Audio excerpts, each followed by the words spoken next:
네, 삶으로 열어가는 아름다운 신앙 간증 프로젝트 오직 주만이의 김현임입니다. 여러분 혹시 이런 말 좀 들어보셨나요? 이런 용어? 앙스트 블리떼라고 들어보셨어요? 아, 저만 모르는 건 아니네요. 네. 이 불안 속에 피어난 꽃이다라는 뜻인데요. 생명이 위태로울 정도의 엄청난 추위 속에서도 아름다운 꽃을 피워낸다라는 뜻이라고 합니다. 아, 이 앙스트블리떼라는 전나무를 통해서도 바이올린을 만들어낸다고 하는데요. 이 전나무로 만들어낸 바이올린은 전 세계적으로도 손에 꼽힐 정도로 정말 좋은 악기로 불린다고 합니다. 생사의 기로에서조차 생명을 피어나게 하는 그 나무의 힘이 담겨 있기 때문이 아닐까라는 생각을 해보게 되네요. 우리의 모습도 이와 크게 다르지 않은 것 같습니다. 순탄한 길을 걷기보다는 좀 어려움을 겪었을 때 사람도 시련을 이겨내면서 더 성장하지 않나라는 생각을 해보게 됩니다. 자, 오늘도 우리 하나님의 아름다운 신앙의 사람들을 만나보는 시간으로 준비되어 있는데요. 먼저 이 자리를 가득 채워주고 계신 분들부터 소개해드리겠습니다. 춘천 한마음교회 성도님들 어서 오십시오. 네, 반갑습니다. 네, 반갑습니다. 첫 번째 간증자를 소개해드리겠습니다. 우리 속담에 이런 말이 있죠. 호랑이에게 물려도 정신만 바짝 차리면 된다. 오늘 소개해드릴 이분은요. 강도를 만나셨는데 정신을 바짝 차린 것에서 그치지 않고 이분은 강도에게 복음을 전하셨다고 해요. 와, 이런 얘기 들어보셨어요? 놀랍죠? 저는 정말 처음 접하는 이야기인데 어떤 간증을 들려주실지 정말 기대가 됩니다. 춘천 한마음교회 손미화 자매님 큰 박수로 모시겠습니다.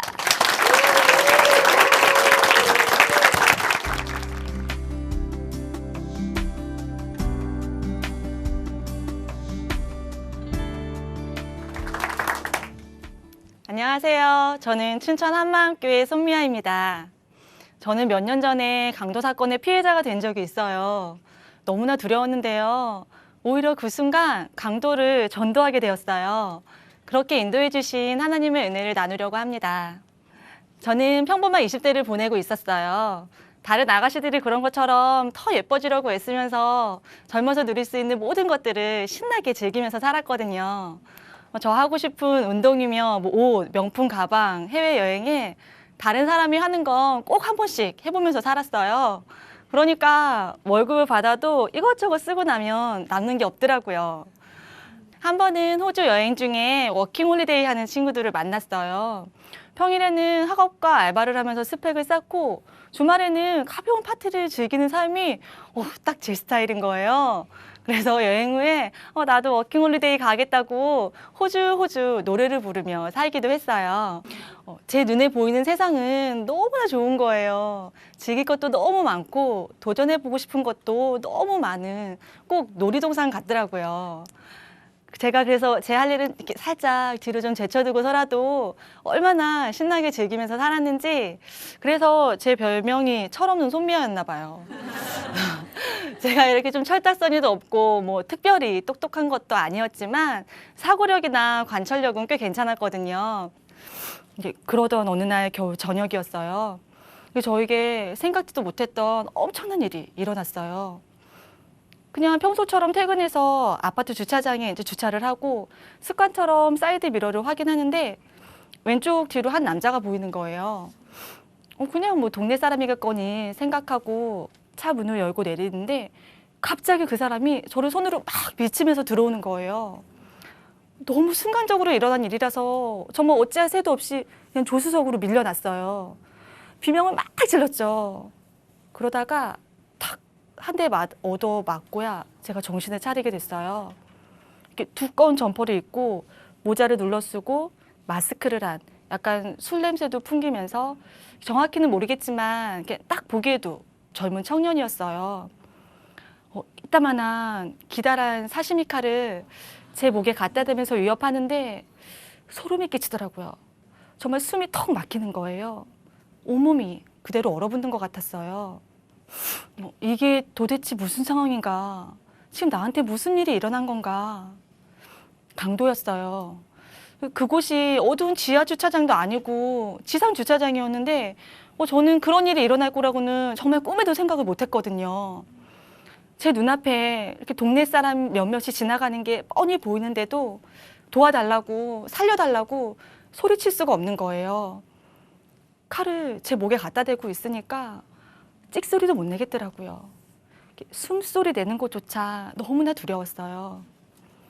강도가 차 시동을 켜고 기어를 넣고 아파트 주차장을 빠져나가는 그 짧은 순간에 정말 수많은 생각들이 머릿속을 스치더라고요.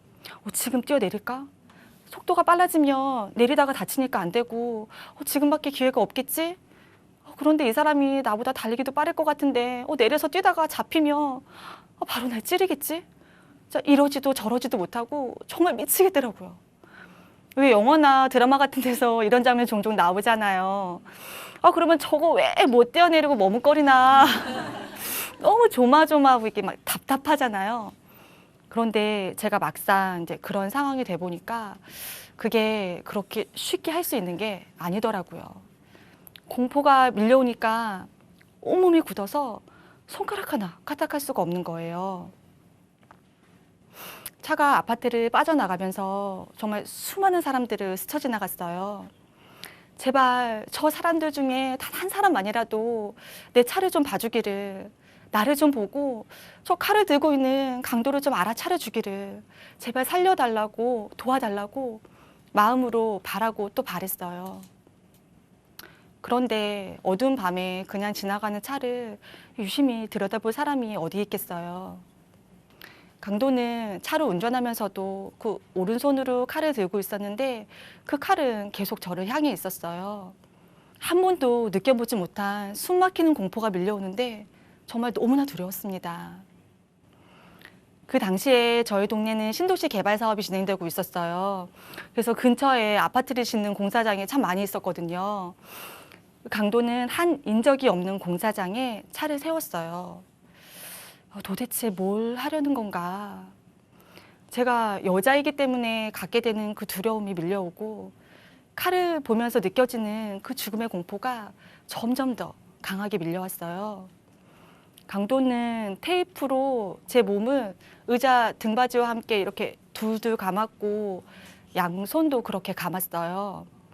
칼이 제 눈앞에 있으니까 어떤 몸부림도 어떤 저항도 제가 할 수가 없는 거예요. 그렇게 준비된 듯한 범행, 사시미 칼, 인적 없는 공사장, 꽁꽁 묶여있는 나. 이젠 내가 아무리 도와달라고 살려달라고 소리쳐도 내 목소리를 들어줄 수 있는 사람이 전혀 없구나. 마음이 쿵 내려앉더라고요. 앞이 캄캄해지며 단 한 가지 생각만 들었어요. 나 오늘 이대로 죽을 수도 있겠구나. 아니, 죽는구나. 오늘 죽는구나. 그런데 그 순간 정말 제 안에 너무나 놀라운 일이 일어났어요. 나 오늘 죽어도 천국인데? 예수님을 다시 만날 수 있겠구나. 마음이 너무 설레기 시작하는 거예요. 어느새 두려움이 온데간데 없고 예수님을 다시 만날 수 있겠다는 그 기대, 천국에 대한 소망으로 그냥 제 마음이 가득 차버렸어요.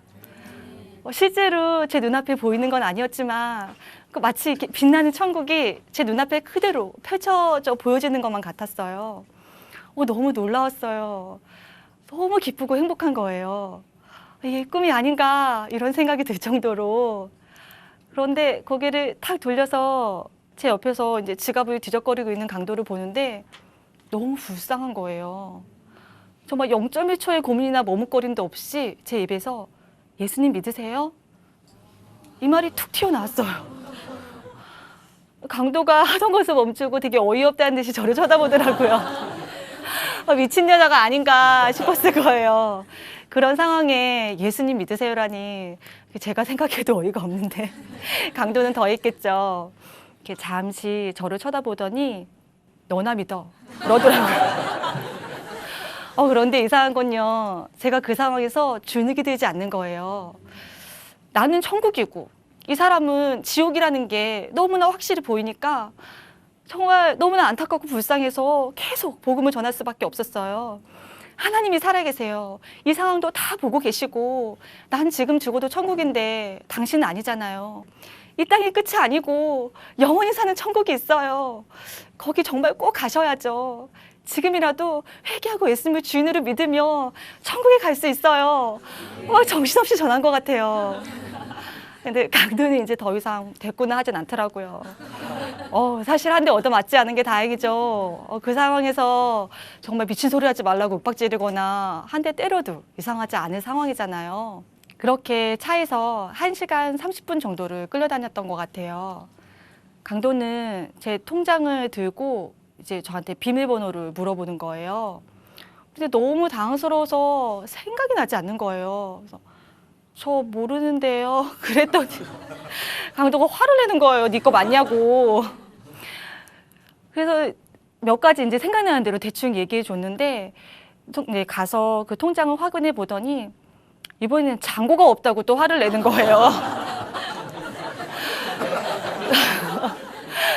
그러더니 이제 신용카드로 이제 현금 지급기를 막 찾아다니면서 돈을 찾더라고요.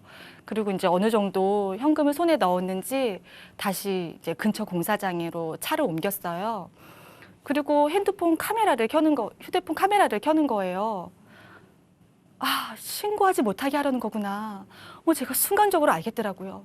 마음이 너무 다급해지는 거예요. 그래서 제발 이러지 마세요. 절대 신고하지 않겠다고. 저 예수님 믿는 거 아시지 않냐고. 제발 이러시지 말라고 간절하게 애원을 했어요. 그랬더니 다행히 강도가 하려던 것을 멈추고 마음을 접더라고요. 신고하면 이제 죽이겠다고 그렇게 위협을 하고는 다시 차를 운전해서 저희 아파트 근처에 차를 세웠어요. 그리고 테이프를 풀어주더니 저보고 내리라는 거예요. 내가 진짜 내려도 되나 싶은 마음이 들었지만 시키는 대로 이제 차 문을 열고 몇 발자국 걸어가는데 강도가 뒤에서 야! 하고 부르는 거예요. 큰일 났다. 마음이 변했나 보다. 조마조마하며 뒤돌아보고 네? 하고 대답하는데 차 키를 던지더니 차 갖고 가! 그런 거예요. 운전을 해서 집에 돌아오는데 그제서야 이제 온몸에 힘이 풀리고 손발이 부들부들 떨리는 거예요. 어쨌든 그렇게 무사히 집에 돌아왔습니다. 집에서는 제가 돌아오기만을 기다리고 있던 언니들과 정말 부둥켜 안고 얼마나 울었는지 모르겠어요. 저는 다음 날 이제 형사강력반에 가서 조서를 쓰게 됐어요. 사실 강도가 현금 지급기에 간 사이에 막 손을 요리조리 틀었더니 한 손이 쏙 빠지는 거예요. 그래서 주머니에 있던 휴대폰으로 형부한테 전화를 해서 나 강도 만났다고 살려달라고 경찰에 지금 빨리 신고해달라고 제가 전화를 했었거든요. 그리고 강도가 오기 전에 휴대폰도 주머니에 넣고 손도 다시 쏙 껴서 다행히 강도가 알아차리지는 못했어요. 형사님이 칼, 테이프, 물티슈 모든 것이 이제 사전에 계획된 준비된 범행이었지만 초범인 것 같다고 그러시더라고요. 조서를 다 쓰고 일어나려는데 형사님이 한마디 건네셨어요. 아가씨, 이런 상황에서 이런 말 정말 어떻게 들을지 모르겠지만 정말 불행 중 다행인 거라고. 얼마 전에 옆 동네에서도 비슷한 사건이 있었는데 그 아가씨는 정말 말할 수 없는 온갖 험한 꼴을 다 당했다고 하시면서 아가씨는 정말 행운이라고 그렇게 말씀을 하시는 거예요. 하나님께 정말 너무나 감사했습니다. 사실 나중에 알게 된 건데요. 제 전화를 받았던 형부가 너무 다급하니까 막 여기저기 막 제 행방을 수소문했던 거예요. 막 여기저기 전화를 하는데 같이 교회를 다니던 친구가 이제 이 사실을 알게 되고 지체들에게 중보기도 요청을 했더라고요.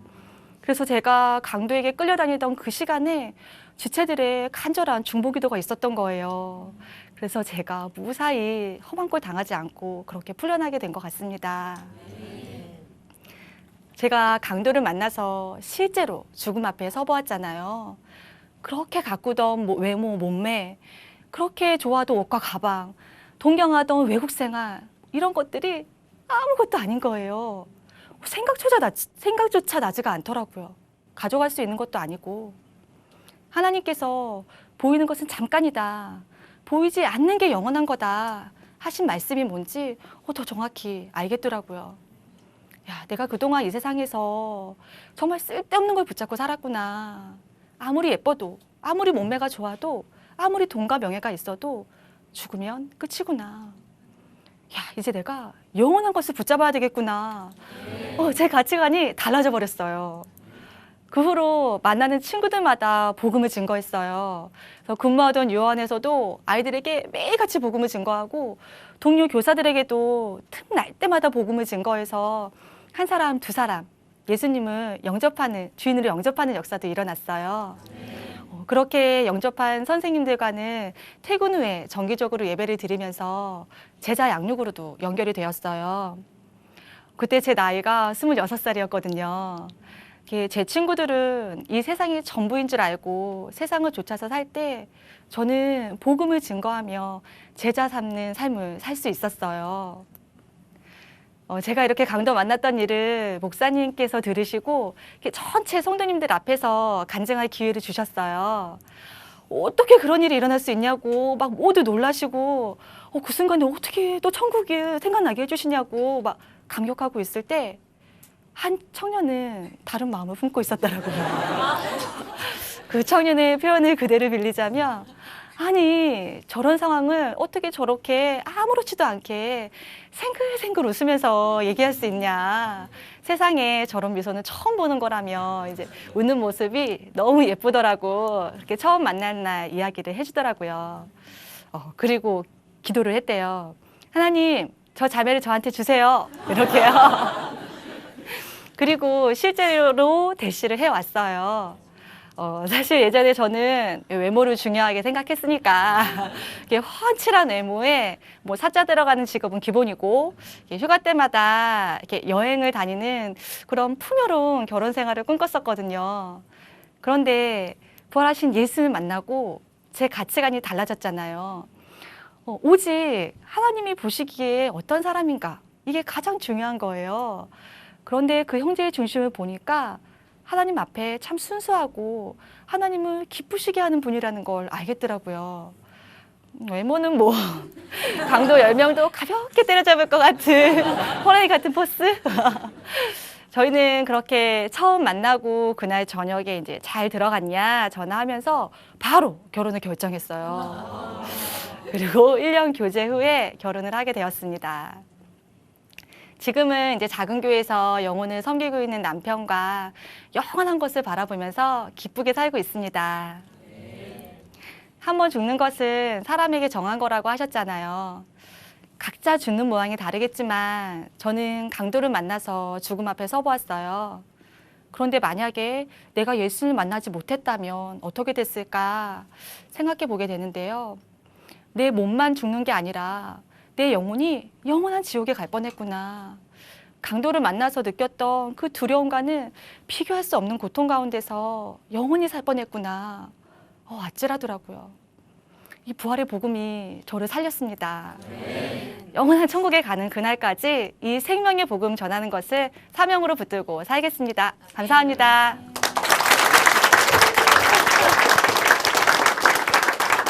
미화 자매님이 이제는 그 외모와 몸매 가꾸기에 마음을 쓰지 않는다고 하셨는데 마음을 쓰지 않아도 이 정도 아름다우시네요. 네. 저는 그 간증을 들으면서 어쩜 저렇게 담대할 수가 있을까. 하지만 그것도 다 하나님께서 주신 마음이었고 그런 계획 가운데서 어떻게 보면 그 강도도 지금은 한마음교회 지체님들처럼 우리 손미화 자매님처럼 열심히 우리 주님을 섬기고 있는 분이 되지 않았을까라는 그런 소망을 갖게 됩니다. 생각해 보세요. 강도가 이렇게 착할 수가 있나요? 착히주지요. 전화할 수 있게 손 살짝 묶어주지요. 그분도 우리 하나님을 같이 섬길 수 있는 분이 되셨기를 기대해 보겠습니다. 네, 아멘. 자, 두 번째 간증자를 여러분께 소개해 드리려고 하는데요. 이분은요, 어릴 적 교회를 다니다가 이단 교회를 다니시다가 아버님께 매를 좀 많이 맞으셨다고 해요. 그래서 내가 다시는 교회를 가지 않으리라 이렇게 다짐을 하셨다고 하는데요. 성장해서는 또 불합리하고 불공평한 세상에 나만 왜 이렇게 당해야 되는가라고 생각하셨다고 합니다. 이분이 우리 예수님을 만나셨다고 합니다. 어떤 이야기를 들려주실까요? C채널과 함께하는 삶으로 열어가는 아름다운 신앙간증 프로젝트 오직 주만이 오늘 두 번째 간증자를 여러분께 소개해드리겠습니다. 춘천 한마음교회 이수연 자매님 어서 나오십시오.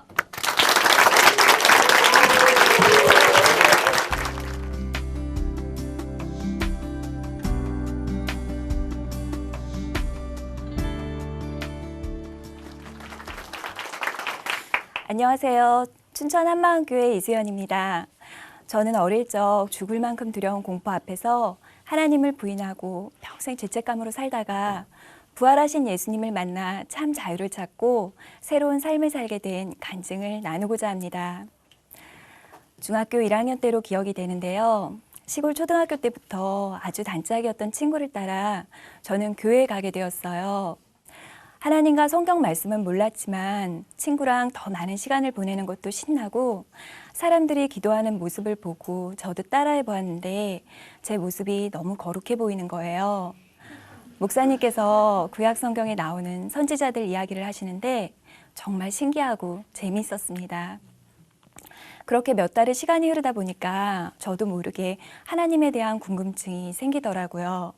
그래서 어느 날 오래되신 집사님께 여쭤보았어요.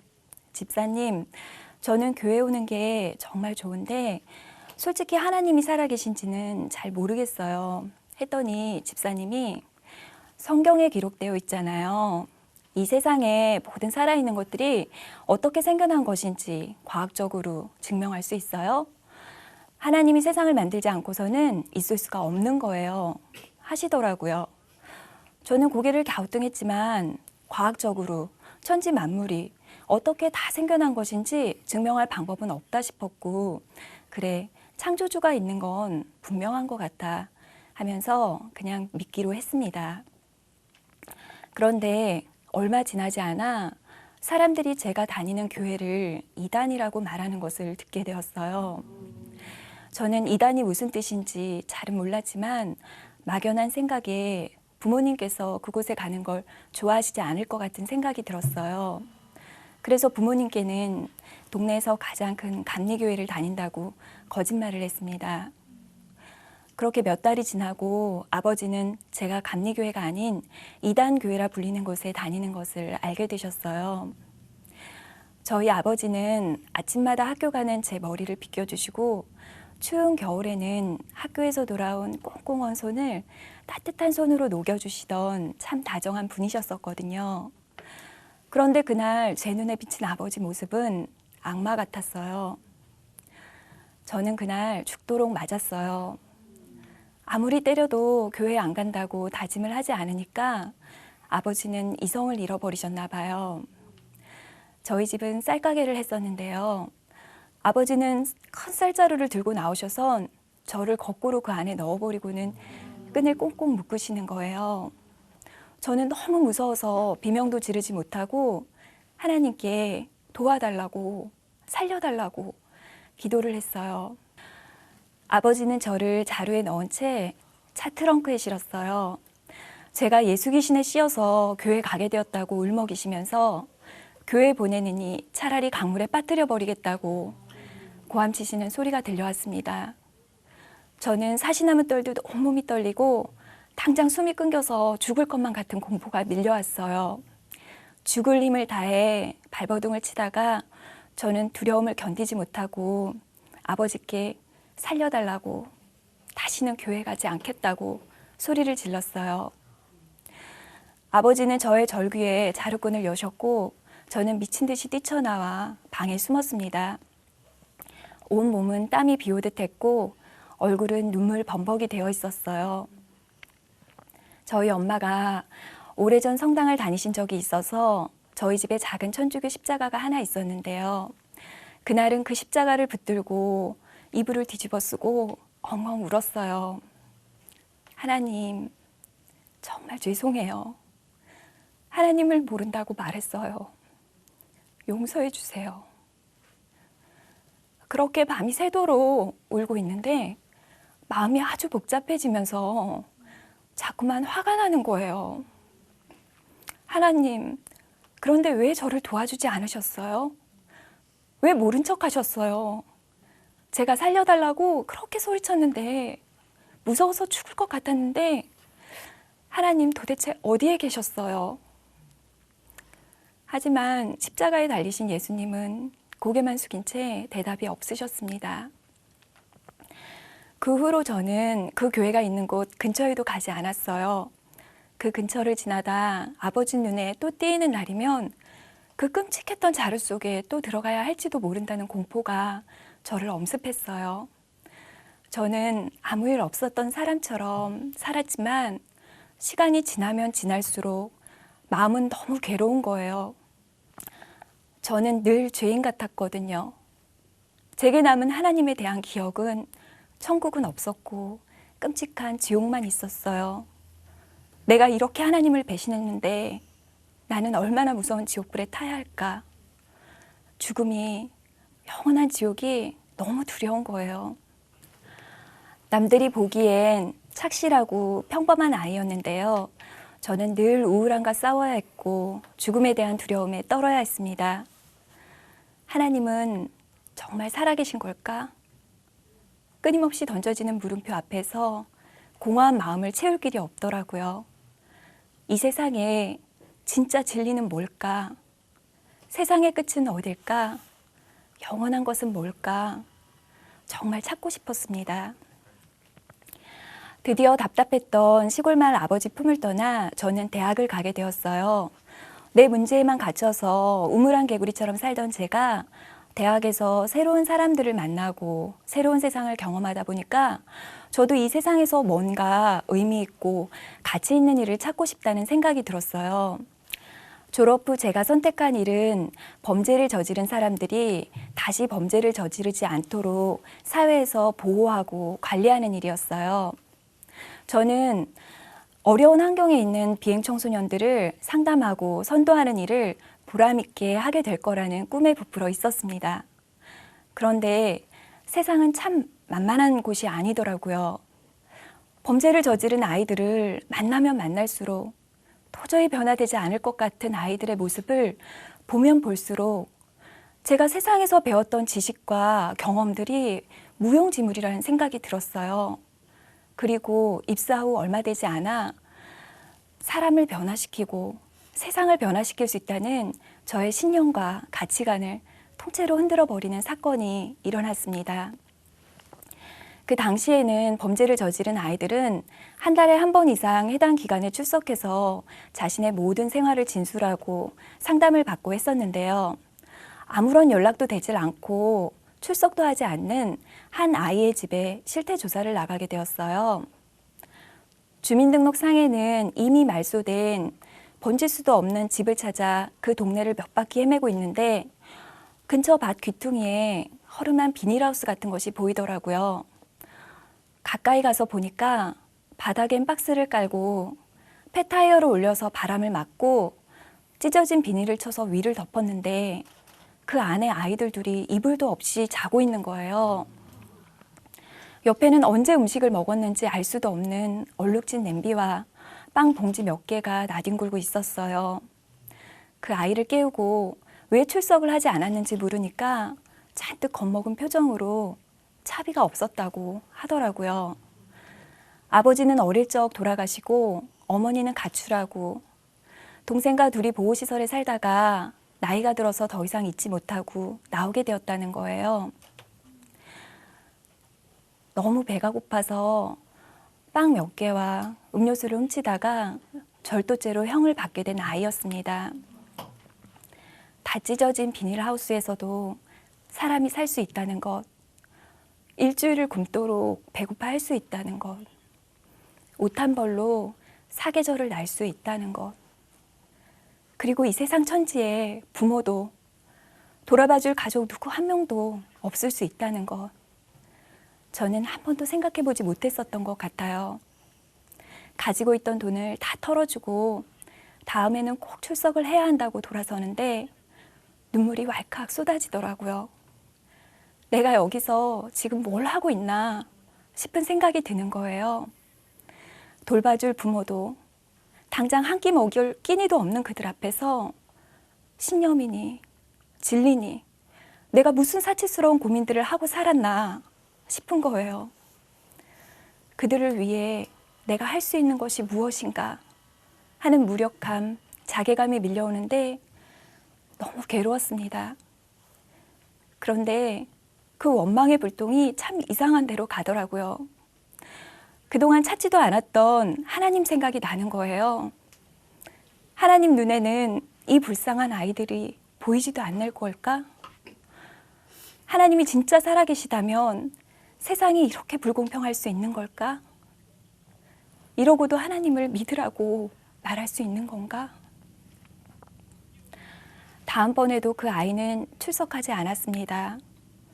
절도죄로 다시 구속이 된 상태였어요. 사회초년생으로 겪은 사회에 대한 회의, 하나님에 대한 원망은 항상 저를 따라다녔고 3년 후 우여곡절 끝에 저는 비겁한 폐잔병이 되어서 그 직장을 사직하게 되었습니다. 직장 선배들은 너가 지금 철이 없어 그런다. 너가 무슨 사회복지가냐. 제도적으로 그들을 구제할 수 있는 방법을 찾는 게 공무원이다. 만류를 하는데 이미 깊어진 저의 고민을 돌이킬 수 있는 방법이 없었습니다. 그런데 직장을 사직하고 나니까 생각이 더 많아졌어요. 아, 나는 도대체 왜 이렇게 쓸데없는 생각을 남들이 하지도 않는 고민을 사서 하는 걸까? 그래, 단순해지자. 아무 생각을 말자. 그래서 저는 미싱을 배우기 시작했는데요. 미싱을 하고 있으면 아무런 생각도 나지 않고 바느질이 똑바로 되는지만 보고 있으니까 너무 좋더라고요. 밤잠을 안 자고 밥을 굶어가며 미싱을 했고 쉬고 싶다는 생각에 정신을 차리고 보니까 3개월이 지났더라고요. 1년 후 저는 다른 직장에 입사를 하게 되었는데요. 그곳에서도 저의 방황은 끝나지 않았습니다. 상처 치유에 관한 책들도 읽어보고 몇 달치 월급을 털어서 명상과 단전호흡을 하는 기간에 평생회원 등록을 하기도 했습니다. 그러다 지금의 사랑하는 남편을 만나 가정을 꾸리게 되었고 제 삶은 조금씩 안정을 찾아가는 듯 했어요. 아이를 낳고 저는 휴직을 하게 되었는데요. 낯가림이 유독 심한 아이 때문에 저는 아이와 단둘이 집에만 있는 시간이 많았어요. 밤잠도 낮잠도 30분을 깊이 자지 않는 예민한 아이를 돌보자니 저도 짜증이 늘고 우울한 생각들이 자꾸만 드는 거예요. 하루는 잠든 아이 얼굴을 가만히 들여다보는데 이 아이가 세상을 어떻게 살아갈까? 이 아이도 나처럼 우울한 삶을 살게 되면 어쩌지? 싶은 거예요. 한번 시작된 우울하다는 생각은 복직 후에도 끊어지지가 않았어요. 저는 제 얘기를 남들에게 쉽게 하지 못하는 사람이었는데요. 그날은 이러다 내가 정말 죽겠다 싶으니까 회사 친한 언니에게 저의 고민을 이야기하게 되었습니다. 그런데 언니는 다른 답을 하지 않고 교회에 가자고 하더라고요. 사실 그때까지 언니가 저에게 4년간 전도를 했었는데요. 저는 애써 못 들은 척 했었거든요. 막상 교회에 가려고 하면 어릴 적 죽을 만큼 두려웠던 공포가 떠올랐고 한편으론 내가 또 이단 교회를 가게 되면 어떻게 하지? 그리고 기독교에서 말하는 하나님이 진짜 세상을 창조하신 절대자 하나님이 맞긴 한 걸까? 결정적으로 내가 어릴 적 부인했던 하나님이 진짜 하나님이 맞다면 하나님이 나를 용서해 주실까? 하는 두려움이 저를 가로막았었습니다. 제가 처음 참석한 예배는 한마음교회 토요찬양 예배였어요. 목사님 설교 말씀이 시작되고 얼마 지나지 않아 한 말씀이 딱 들렸습니다. 진리를 알지니 진리가 너희를 자유케 하리라. 진리? 지금 저 목사님이 진리라고 하셨나? 절대로 변하지 않고 영원한 것? 그런데 목사님께서 제 귀가 뻥 뚫리게 하는 말씀을 또 하시는 거예요. 요한복음 14장 6절. 예수께서 이르시되 내가 곧 길이요 진리요 생명이니 나로 말미암지 않고는 아버지께로 올 자가 없느니라. 예수님이 진리라고? 예수님이 아니면 아버지한테 갈 수 없다고? 너무 혼란스러운 거예요. 저는 어릴 적 교회 다니면서 예수님에 대해 거의 들어본 적이 없었거든요. 그날 밤을 새며 요한복음을 읽어나가는데 가슴이 터질 것만 같았어요. 예수님이 사람들을 얼마나 사랑하셨는지, 어떤 고통 가운데 십자가에 달리셨는지 알아지는데 눈물이 쉴 새 없이 쏟아졌어요. 그런데 그 은혜는 참 감사한데 왜 예수님만 진리인지는 이해가 되질 않는 거예요. 사람들을 너무 사랑하셔서 그 사람들의 죄 때문에 죽으셨다는 건 알 것 같은데 그게 나랑 무슨 상관이 있는지는 잘 모르겠는 거예요. 내가 어릴 적 그렇게 울며 찾던 하나님은 누구시고 예수님은 또 누구신지, 내가 그렇게 찾던 하나님은 그동안 어디에 계셨던 건지 머릿속에 실타래가 꼬여갔어요. 하나님이 그렇게 사랑이 많은 분이시라면 왜 그 가난하고도 가난한 아이들을 외면하시는 건지, 세상은 왜 이렇게 불공평한 건지 답이 없더라고요. 날마다 하나님께 제발 이 고민들을 해결해 달라고 매달렸습니다. 그리고 얼마 후 하나님께서는 저의 끊임없는 고민들을 한 번에 해결해 주셨습니다. 목사님께서 물으셨어요. 여러분은 예수님이 부활하신 것을 믿습니까?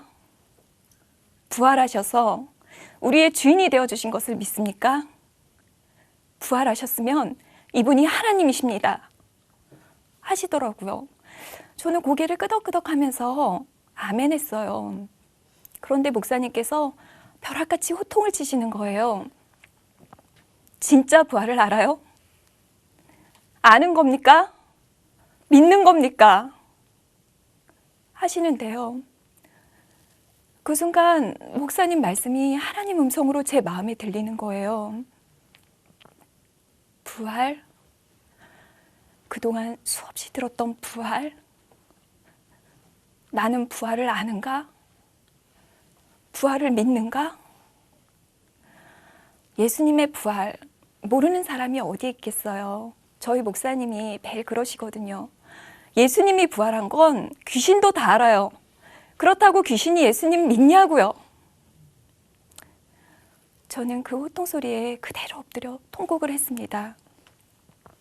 구약의 예언대로 이 땅에 사람의 몸으로 오셔서 우리 죄를 위해 죽으시고 성경대로 사흘 만에 다시 살아나신 분, 이분이 바로 하나님이셨구나.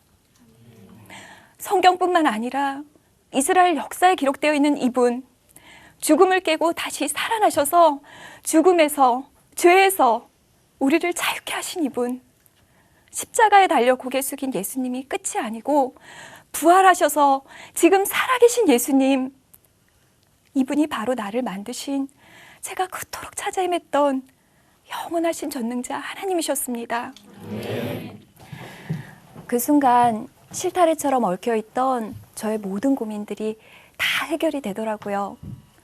어릴 적 이단에 빠질 뻔한 저를 보호하시기 위해서 자루 속에서 그렇게 울부짖는 저를 보시고도 침묵하실 수밖에 없으셨던 하나님 아버지 마음은 나보다 더 아프셨겠구나. 내가 하나님을 부르지도 못하고 아파했던 그 시절, 끊임없이 진리를 찾아 헤맬 때 하나님은 돌아올 탕자를 기다리듯 참고 또 참고 기다리고 계셨겠구나. 이제서야 하나님께 인도하심은 예수 믿지 않는 죄를 회개하고 부활하신 예수님을 내 마음의 주인으로 믿을 때만 참 자유를 얻을 수 있는 이 진짜 복음을, 하나님의 진리를 저에게 알려주시기를 간절히 원하셨던 하나님의 사랑이셨음을 알게 되었어요. 고통 가운데 있는 아이들을 버리고 비겁하게 직장을 떠났던 제가, 아무것도 할 수 없는 자라 생각했던 제가 그들의 삶 전체를 그야말로 통째로 바꿔버릴 수 있는 유일한 답, 바로 복음이었습니다. 멋진 말로 포장된 상담이 아니고 당장 한 끼 식사로 배부르게 해줄 돈이 아니고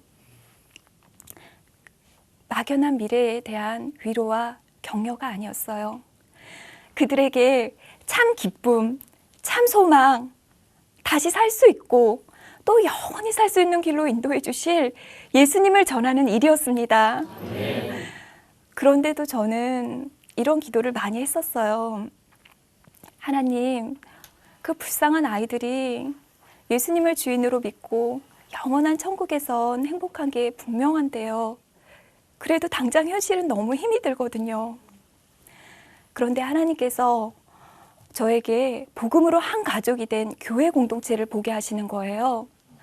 육신의 가족은 없지만 예수님의 보혈로 하나 된 공동체를 진짜 가족으로 고백하는 지체들. 가진 것은 없지만 모든 아픔과 기쁨을 공동체와 함께 나누며 가난조차도 감사로 고백하는 지체들의 모습을 보면서 예수님을 주인으로 믿고 교회 공동체와 함께하면 이 땅에서도 이 모든 것을 다 누릴 수 있는 거였구나. 그것을 알게 되었습니다. 저는 이 복음만 전하면 모든 영혼이 저처럼 예수님을 믿고 교회에 나올 줄 알았어요. 그런데 오히려 거부하고 한심스러워하는 사람들이 많더라고요.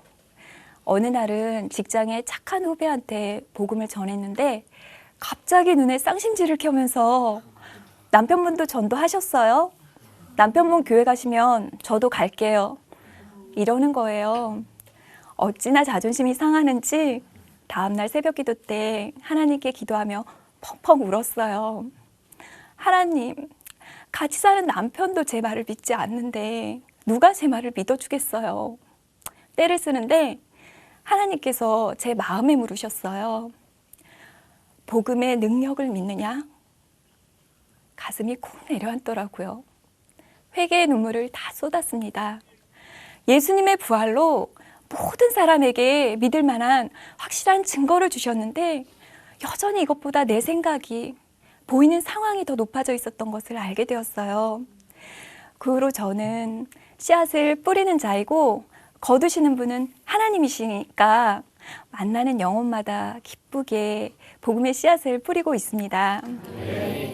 참 감사한 것은 예수님을 저의 주인으로 모시고 4년이 지난 지금 저는 남편과 함께 두 아이의 손을 잡고 교회에 나와 하나님께 감사의 예배를 드리게 되었습니다. 저는 십자가 앞에서 예수님을 부인했던 베드로처럼 죽음의 공포 앞에서 하나님을 부인했던 자입니다. 제게 맡기신 고통받는 영혼들을 버리고 하나님을 원망하며 도망갔던 자입니다. 하지만 이제 저는 죽음 앞에서도 어떤 고난 앞에서도 예수님을 배신할 수 없습니다. 부활하신 예수님이 지금 제 안에 살아계시기 때문입니다. 저에게 비록 금과 은은 없지만 모든 영혼을 살릴 복음이 있기 때문입니다. 감사합니다.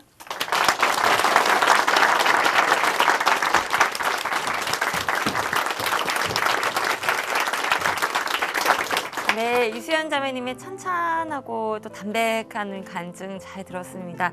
살다 보면 가끔씩 크리스천이다라는 것을 내세우지 않고 좀 감추고 싶을 때가 있죠. 여러분은 그런 경험 해보셨나요? 우리 춘천 한마음교회 성도님들은 항상 믿음의 제일 앞선에서 전선에서 복음을 전하시지만 시청자분들 가운데서도 아마 그런 느낌을 느끼시는 분들이 계실 겁니다. 그럴 때는 생각해 보시죠. 우리 하나님 지금 나를 어떻게 보고 계실까? 하나님아, 너는 내가 너희 아버지라는 게 부끄럽니? 창피하니? 이렇게 물어보시면 천국에 갔을 때 주님 앞에서 어떻게 고개를 들 수 있을까라는 생각을 해보게 됐어요. 저도 같이 동료들이나 뭐 이렇게 일하는 사람들을 만났을 때 이쯤에서는 내가 다시 하나님을 믿는 사람으로서의 이야기를 해야 되겠다라고 생각은 하지만 실천을 못했던 경우들이 많이 있는데요. 오늘 간증을 들으면서 앞으로는 정말 실천하고 생각했던 것을 행동으로 옮기는 모습을 하나님이 더 기뻐하시겠구나라는 생각을 하게 됐습니다. 그리고 무엇보다 나 혼자 믿는 것도 참 중요하지만 우리 이수연 자매님을 통해서 배운 내용은 공동체를 통해서 그 안에 계신 성령님과 그 안에 계신 우리 하나님을 봤을 때 나의 믿음도 더욱더 굳건해질 수 있구나라는 것을 느끼게 됐습니다. 서로의 공동체를 위해서 박수 보내주시기 바랍니다.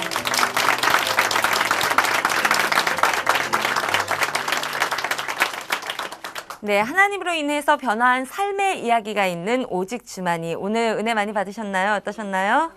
네. 자, 이 은혜로운 이 시간 찬양으로 함께 마무리해 보겠습니다. 찬양을 불러주실 분은 김정일 형제님이시고요. 누군가 널 위하여 들려주실 겁니다. 오늘도 은혜로운 하루 보내십시오. 박수로 청해 보겠습니다.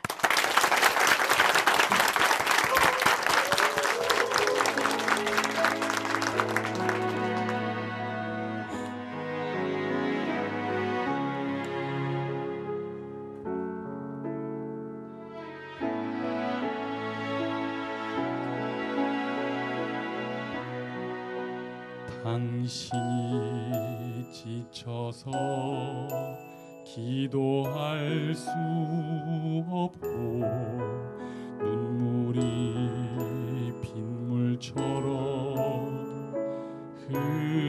흘러내릴 때 주님은 우리 연약함을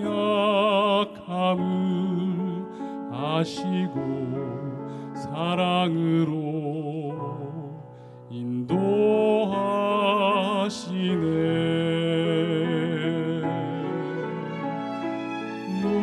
누군가 널 위하여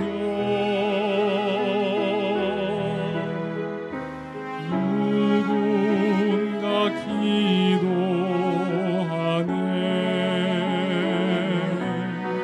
내가 홀로 외로워서 마음이 무너질 때 누군가 널 위해 기도하네.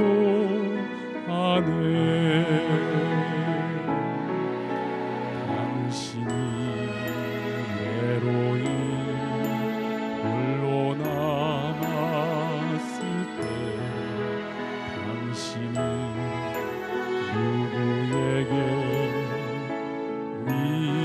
위로를 얻나. 주님은 아시네. 당신의 마음을 그대 홀로 잊지 못함을.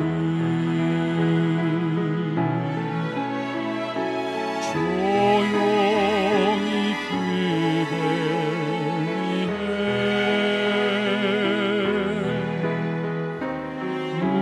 누군가 기도하네.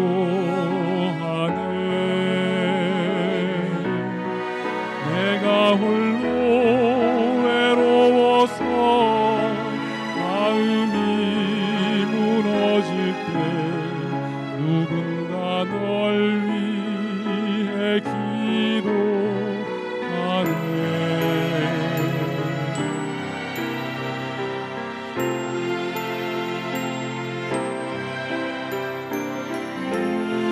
누군가 널 위하여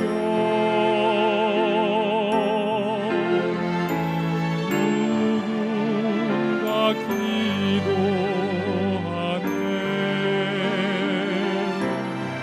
내가 홀로 외로워서 마음이 무너질 때 누군가 널 위해 기도하네.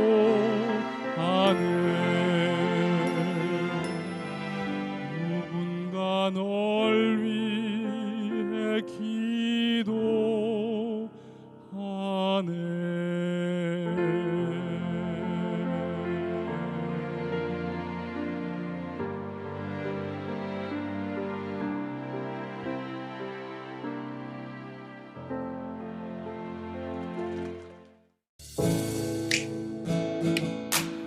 장애를 가진 나란 존재는 도대체 무엇인가 한탄스럽기만 했어요. 장애를 가진 나는 사람을 만나는 것도 쉽지 않고 결혼하는 것도 쉽지 않구나. 어머니께서는 제가 어린 시절부터 훈이야 너는 엄마 같은 여자, 누나 같은 여자와 결혼했으면 좋겠다 하셨지만 그때마다 저는 싫어 그랬거든요. 하늘나라는 결코 더럽거나 정신없지 않더라고요. 예수님을 주인으로 모시고 집에 딱 왔는데 제 방이 완전 돼지울인 거예요. 세상에 누구 방이 이렇게 더러워? 이러면서 다 치웠어요. 아, 왜 그러지? 했는데 월세방 주인집 아주머니께서 흥분을 하시고 빨리 집을 나가라고 하셨다고. 아빠가 가스통 옆에서 라이터를 켰다 껐다 하는 걸 봤다고 하셨어요.